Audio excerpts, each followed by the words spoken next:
Hello నమస్తే సలాం వాలేకుం మీ అందరికీ Everest masala వారవ వంటలు powered by Dabur real fruit juice కి స్వాగతం. ఉల్లిపాయ పకోడీ, క్యాబేజ్తో పకోడీ, దీంతో పకోడీ, దాంతో పకోడీ కాదండి, పనసకాయ పకోడీ ఎప్పుడైనా తిన్నారా? పూరితోటి మనం సాధారణంగా బంగాళదుంప ఇవన్నీ వేసి కూరలు చేసుకుంటూ ఉంటాం. కానీ సోయా ప్రోటీన్ చాలా బాగుంటుంది కదా వాటిలో. మరి సోయా నగెట్స్ దాంతో ఒక పూరి కూర ఎలా చేయాలో చూసే ముందు పనసకాయతో పకోడీ చేసి చూద్దాం.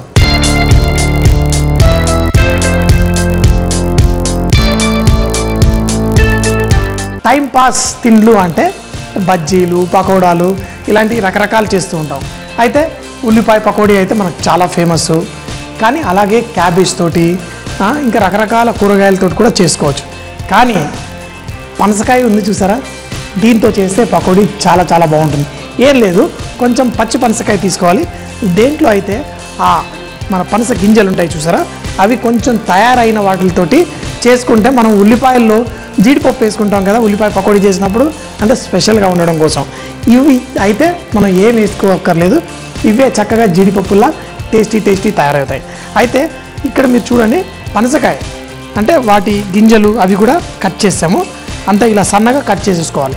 సన్నగా కట్ చేసుకొని పక్కన పెట్టేసుకొని దీంట్లో పచ్చిమిరపకాయలు, ఈ తొడుములు ఉన్నాయి కదా, ఈ తొడుములు తీసేసి కనుక మనం ఫ్రిడ్జ్లో పెట్టుకుంటే మన పచ్చిమిరపకాయలు తొందరగా పాడవకుండా ఉంటాయి.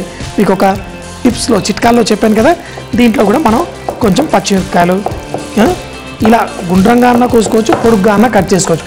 యూజువల్గా అయితే కొంచెం పొడుగ్గా కట్ చేయమని చెప్తాను నేను పకోడీలకి వాటికి, కానీ పర్లేదు ఇలా కూడా కట్ చేసి వేసేసుకుందాం. పచ్చిమిరపకాయలు, అలాగే దీంట్లో కరివేపాకు కూడా కొంచెం కట్ చేసేసుకుందాం.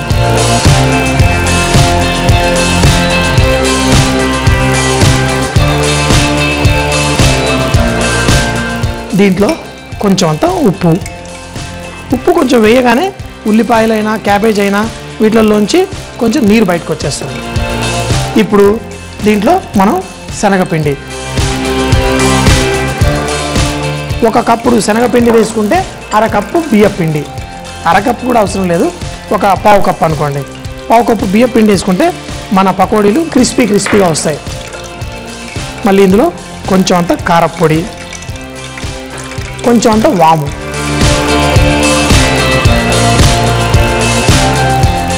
ఈ పిండి పైనే కొంచెం వేడి నూనె కొంచెం పోసుకుందాం. చెంచాడు వేడి నూనె పోసుకొని దీంట్లో నీళ్ళు ఇప్పుడే ఏమాకండి, పిండి ఇది అంతా దీనికి చక్కగా పట్టేలా రుద్దేసుకోండి. చూసారు కదా, సేమ్ మనం ఉల్లిపాయ పకోడీ చేసేటప్పుడు మీకు కొంచెం అంత నెయ్యి పిండిలో పాటు కలిపేసాను, అలా కాకుండా మనం పైన కూడా ఇలా జల్లేసుకొని చేసుకున్న మన పకోడీలు చక్కగా కరకరలాడొస్తాయి. ఇందులో చూసారు కదా, నీళ్ళు ఏమీ పోయక్కర్లేదు, ఈ పనస ముక్కల్లో నుంచే కొంచెం నీరు బయటకు వస్తుంది. ఒకవేళ అవసరం అనుకుంటే కొంచెం అంత నీళ్లు జల్లుకోండి ఈ కన్సిస్టెన్సీ రావడం కోసం. ఇప్పుడు మనం దీన్ని ఉల్లిపాయ పకోడీ చేసినట్టు మరీ పెద్ద ముక్కలు వేయకుండా మనకి చిన్న ముక్కలుగా, ఎందుకంటే ఈ పకోడీలు ఎప్పుడైనా చక్కగా క్రిస్పీగా రావాలి అంటే దీన్ని చక్కగా మనం ఇట్లా పొడిగా వేసుకుంటే తినడానికి కరకరలాడుతూ వస్తుంది.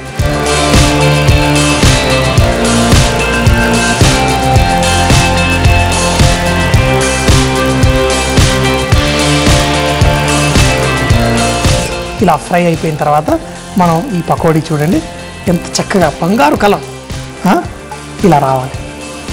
మరి ఇవి అంటే పక్కన పెట్టేసి మరి ఇంకో వాయ వేసుకుందాం.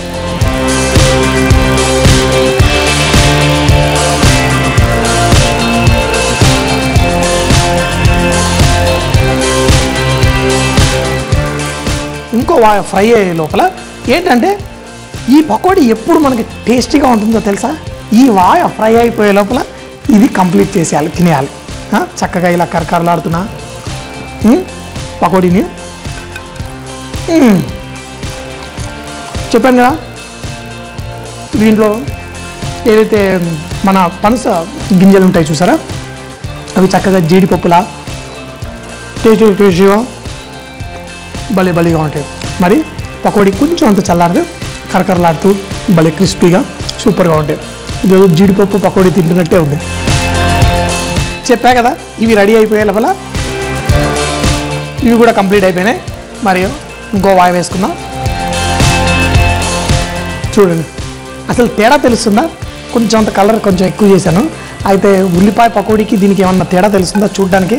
కానీ టేస్ట్లో మాత్రం చెప్పాను కదా, మనం జీడిపప్పు పకోడీ చేసుకున్నట్టు భలే చక్కగా ఉంటుంది. నాకు ఇంకోటి ఏంటంటే ఈ పకోడీల మీద అప్పుడప్పుడు కొంచెం చాట్ మసాలా వేసుకొని కూడా తింటే చాలా బాగుంటుంది. మరి ఇంకో వాయ వేసుకుందాం.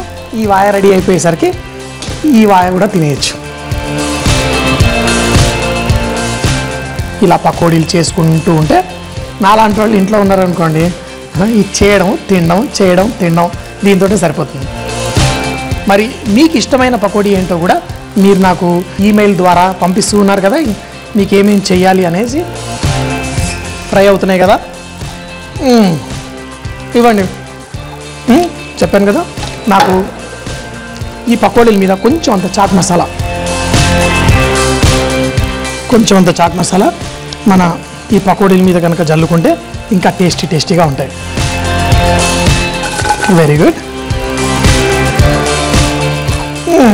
ఇవి చేసేసుకొని మనం పెరుగు అన్నంతో సాంబార్ అన్నంతో.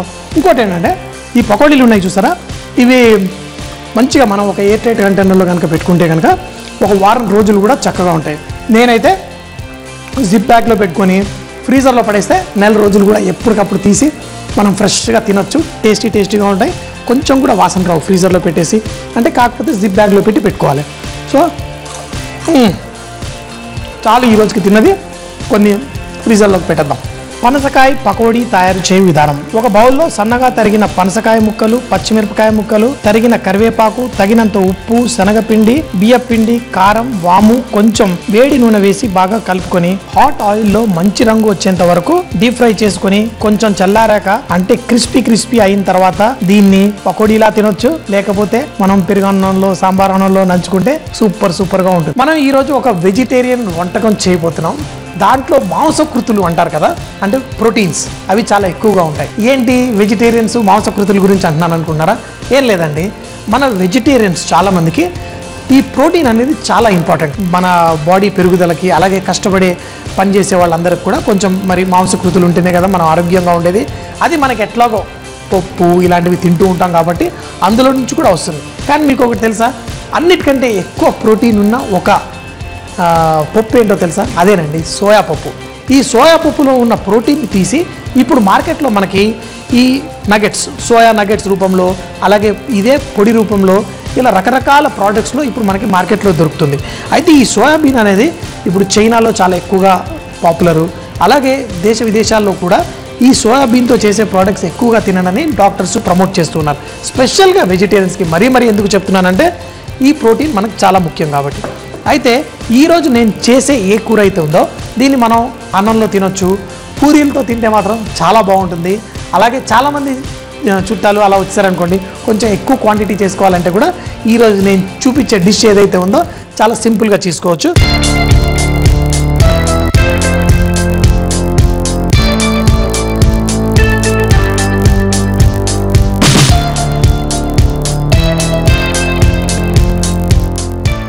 మొట్టమొదటిగా దీనికి ఒక మసాలా చేసి చూపిస్తాను.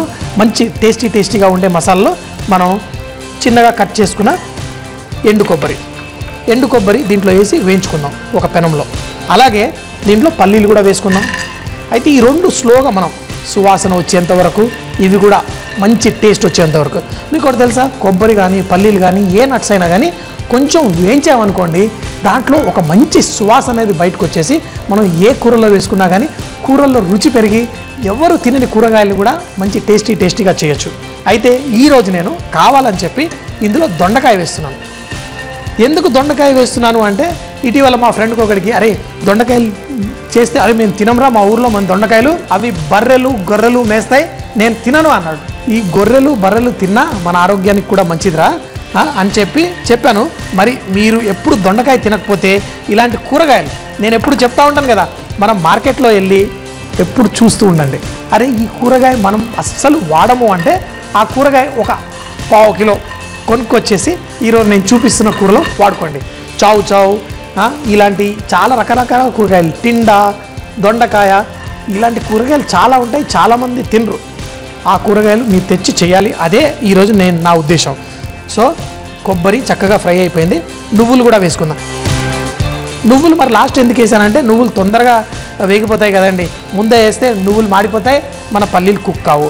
సో కాబట్టి ఇప్పుడు కూడా చూడండి, కొబ్బరి మంచిగా ఇలా కలర్ లైట్గా వచ్చింది చూసారా. ఇలా ఒకటి చేతిలో పట్టుకోండి, ఎందుకో చెప్తాను, ఏం లేదు నోట్లు వేసుకొని తినడానికి. మరి నువ్వులు కూడా వేయించామనుకోండి, నాకు ఎంత ఇష్టం అంటే కొన్ని పక్కన పెట్టుకొని ఇలా నములుతూ ఉంటాను. ఇప్పుడు మంచి సువాసన వచ్చేసింది. ఆహా, కొంచెం వేగినా కానీ కొబ్బరిలో అమృతం, సూపర్. సో కొంచెం వేగిపోయినాయి, నువ్వుల్లో మంచి సువాసన వచ్చేస్తుంది. దీన్ని మనం ఫస్ట్ కొంచెం మిక్సీలో నేను వేసేస్తూ ఉంటాను, కాకపోతే కొంచెం ఒక ప్లేట్లో పెట్టి కొంచెం చల్లారిన తర్వాత మీరు గ్రైండర్లో వేసుకున్నారనుకోండి ఈజీగా పేస్ట్ అయిపోతుంది. కానీ మనం పౌడర్ చేసి పెట్టుకుందాం.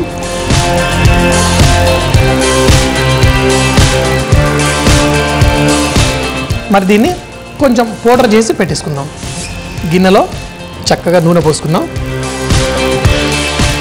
నూనె చక్కగా వేడెక్కిన తర్వాత దీంట్లో ఆవాలు ఏమవుతాయి చూడండి, నాట్యం చేస్తూ చిటపటలాడుతూ ఉంటే మనం కూడా కిచెన్లో నాట్యం చేసినట్టే. దీంట్లో జీలకర్ర, మరి జీలకర్ర మాడక ముందే దీంట్లో ఉల్లిపాయలు వేసేయండి. సన్నగా తరిగిన ఉల్లిపాయలు వేసుకొని దీన్ని వేయించుకుందాం.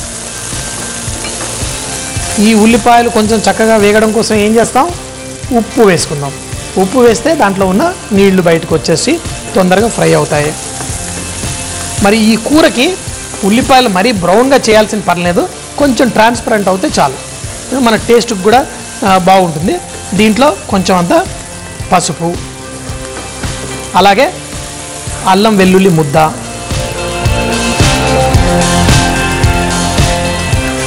ఇందాక చెప్పాను కదా, మార్కెట్లో వెళ్ళి మీరు ఎప్పుడు తినని కూరగాయ ఒకటి తీసుకురండి.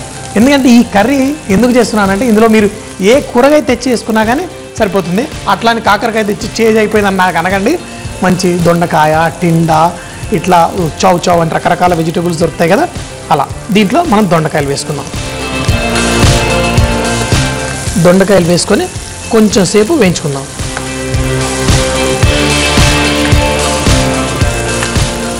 కొంచెం సేపు వేగిన తర్వాత దీంట్లో ధనియాల పొడి, అలాగే మన ఎండుమిరపకాయల పొడి వేసుకుందాం.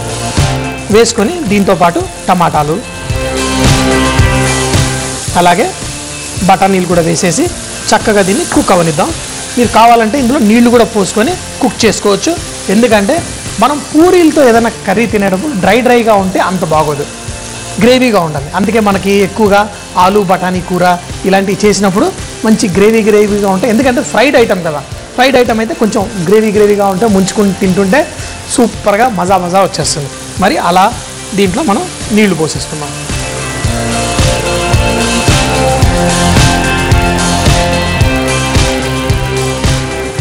నీళ్లు పోసేసి దీనిపైన మూత పెట్టి ఒక 5-6 నిమిషాల పాటు చక్కగా బాయిల్ చేద్దాం. వావ్, చూడండి చక్కగా బాయిల్ అవుతుంది. అయితే నేను అప్పుడప్పుడు మనం రోడ్ల సైడు అక్కడ ఇక్కడ తింటా ఉంటే వాళ్ళు బంగాళదుంపని తీసి ఇలా పిసుకుతూ ఉంటారు. అయితే నేను కూడా ఈరోజు అది చేయబోతున్నాను. అందుకే పక్కన నీళ్లు పెట్టుకొని ఫ్రెష్గా ఈ బంగాళదుంప తీసుకొని ఇలా, ఎందుకు అంటే బంగాళదుంప మనం కొంచెం థిక్నింగ్, ఈ మనం పూరీలతో తినేటప్పుడు కొంచెం అంత బంగాళదుంప ఇది వేసుకుంటే అది గ్రేవీ ఏదైతే ఉందో కొంచెం థిక్నింగ్ ఇస్తుంది. అలాగే మన బంగాళదుంప కూడా దీనికి ఒక మంచి టేస్ట్ ఇస్తుంది. మరి దీంట్లో పాటు మన సోయా నగెట్స్ ఉన్నాయి కదా, ఈ సోయా నగెట్స్ మనకి మార్కెట్లో ఎన్నో బ్రాండ్ నేమ్స్తో దొరుకుతాయి, ఏది వాడుకున్నా పర్లేదు. ఇవి తెచ్చుకొని వీటిని కొంచెం వేడి నీళ్ళల్లో ఒక 2 నిమిషాలు ఉడకబెట్టుకున్నా సరిపోతుంది, లేకపోతే హాట్ వాటర్లో ఇట్లా సోక్ చేసుకున్నా సరిపోతుంది. మరి ఇవి ఆ సోయాబీన్స్ని తర్వాత ఇందులో వేసేసుకుందాం. చూడండి, ఇప్పుడు మన పూరీ కర్రీ రెడీ అవుతుంది. ఇందులో మన మసాలా చేసి పెట్టుకున్నాం కదా, ఏం మసాలా ఏమేమి వేసామో గుర్తుందా? కొబ్బరి, పల్లి, నువ్వులు, ఈ మసాలాని పొడి చేసి పెట్టుకున్నాను. మనకి ఎంత కావాలో అంత వేసుకుందాం. మరీ ఒకేసారి మొత్తం వేసేయకండి, ఎందుకంటే ఒకవేళ బాగా థిక్ అయిపోతే కూడా బాగోదు కదా. దీనికి ఎంత సరిపడా ఇంత దానికి ఒక 2 టీ స్పూన్లు వేసుకుంటే సరిపోతుంది. సో ఇది కూడా కొంచెం థిక్నెస్ ఇస్తుంది, అట్లాగే టేస్ట్ ఇస్తుంది. ఇది వేసి తర్వాత దీంట్లో కొంచెం అంత గరం మసాలా కూడా వేసుకుందాం. అలాగే కొంచెం టేస్ట్ కోసం ఇందులో పుదీనాకు తెలుసు కదా, మనం పూరీల్లో లేకపోతే ఈ దేంట్లో కర్రీలలో వేసుకుంటే స్పెషల్గా బఠానీ బంగాళదుంప చేసుకుంటే కనుక మంచి టేస్ట్ ఇస్తుంది. దీంట్లో కూడా మరి ఇందులో మనం సోయా నగెట్స్ వేసాం కదా, దానికి కూడా మంచి ఫ్లేవర్ ఇవ్వడం కోసం మరి ఇంకోటి ఏంటంటే కసూరి మేతి పౌడర్. ఈ కసూరి మేతి కూడా మనకు ఒక మంచి ఫ్లేవర్ ఇస్తుంది. కొంచెం అంత పెనం మీద వేడి చేసుకున్నా, కొంచెం సేపు మైక్రోవేవ్లో పెట్టుకున్నా పొడి ఈజీగా అయిపోతుంది. చూడండి, చూసారా, ఈ చెయ్యి పచ్చిగా ఉంది కాబట్టి అలా చేస్తున్నాను, ఒకే చేతితోటి ఇలా చేసినా కానీ ఈజీగా పొడి అయిపోతుంది. ఇది మనకి ఆల్రెడీ కొంచెం చిక్కబడ్డది, ఇంకా కొంచెం చిక్కబడితే చాలు.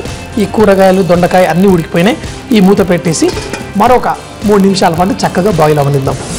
మరి ఇప్పుడు అన్నీ వేసాం, మన మసాలా పొడి వేసేసుకున్నాం. కానీ మీకు కూడా తెలుసా, మీరు లాస్ట్ టైం చూసిన దానికి ఇప్పటికీ దీని రూపురేఖలు మారిపోతాయి. ఆ థిక్నెస్, ఆ కన్సిస్టెన్సీ అన్నీ చేంజ్ అవుతాయి. మరి రెడీ అయినా చూడడానికి?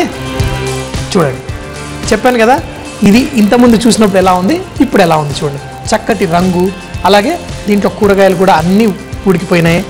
ఇక్కడ 2 పూరీలు రెడీగా ఉన్నాయి. మరి ఇంకా ఉడుకుతుంది కదా, మరి కట్టేసి ఫస్ట్ టేస్ట్ చూద్దాం. ఉప్పు అన్నీ సరిపోయాయా? పర్ఫెక్ట్గా ఉంది. కొంచెం అంత ఉప్పు కావాలంటే అడ్జస్ట్ చేసుకోండి.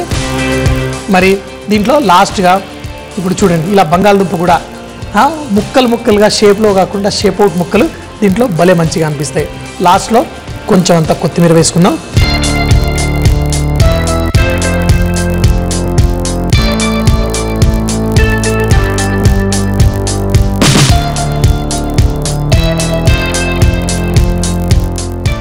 ఈ సోయా నగెట్స్ ఏంటి మరి, ఈరోజు మనం ఏం నేర్చుకున్నాం చెప్పండి. ఒకటి ఏంటంటే పూరీలు అంటే దాంతోపాటు ఒట్టి బంగాళదుంప బఠానీలే కాదు, దీంట్లో రకరకాలుగా కూరగాయలు కూడా వేసుకోవచ్చు. ఇంకొకటి మార్కెట్లో ఇప్పుడు సోయా నగెట్స్ ఇవి చాలా పాపులర్గా దొరుకుతున్నాయి. మన వెజిటేరియన్స్కి మంచిగా న్యూట్రియంట్స్, మంచి ప్రోటీన్స్ రావడం కోసం ఇది తింటే బాగుంటుంది. ఇది మీరు కొంచెం అంత పలసగా చేసుకుంటే బాగుంటుంది. ఎందుకంటే పూరీలు ఎప్పుడన్నా తినేటప్పుడు దాన్ని ఇలా ముంచుకొని తింటేనే దాంట్లో మజా. చిట్టి పూరీలు చేసుకొని, కొంచెం వేడిగా ఉంది అందుకే ఒట్టి సాస్లో ఇలా ముంచుకొని వేడిగా తినాలండి. ఎప్పుడైనా కానీ పూరీలతోటి ఈ మన గ్రేవీ ఉంటుంది కదా, ఎంత వేడిగా తింటే మనకు అంత మజా వస్తుంది. సూపర్. ఏమున్నాయి ఇందులో, నువ్వులు, పల్లి, కొబ్బరి అన్నీ వేసాం కదా, ఆ టేస్ట్, ఆ సువాసన అమోఘంగా అద్భుతంగా ఉంది. అలాగే మరి ఈ సోయా నగెట్స్లో కూడా, ఈ సోయా నగెట్స్ ఏంటంటే సాఫ్ట్గా అయిపోయి భలే జ్యూసీగా తయారవుతాయి. కానీ కొంచెం వేడిగా ఉంటాయి. అనుకుని తిందాం. భలే సూపర్గా ఉంది. వా. మరి మీరు కూడా ఎప్పుడు పూరీలు అంటే ఆ శనగలతోటి, లేకపోతే చెప్పాను కదా బఠానీలు బంగాళదుంప కాకుండా ఇలా వెరైటీగా చేసుకోండి. పిల్లలు కూడా చాలా ఇంట్రెస్టింగ్గా తింటారు. వాళ్ళు తినని కూరగాయ కూడా ఇందులో వేయండి, చెప్పకండి. అందులో వచ్చే మంచి సువాసనలు వాటికి వాళ్ళే చాలా ఇష్టంగా తింటారు. వావ్. లొట్టలు వేసుకొని తినాల్సిందే, అందరూ వారేవా అనాల్సిందే.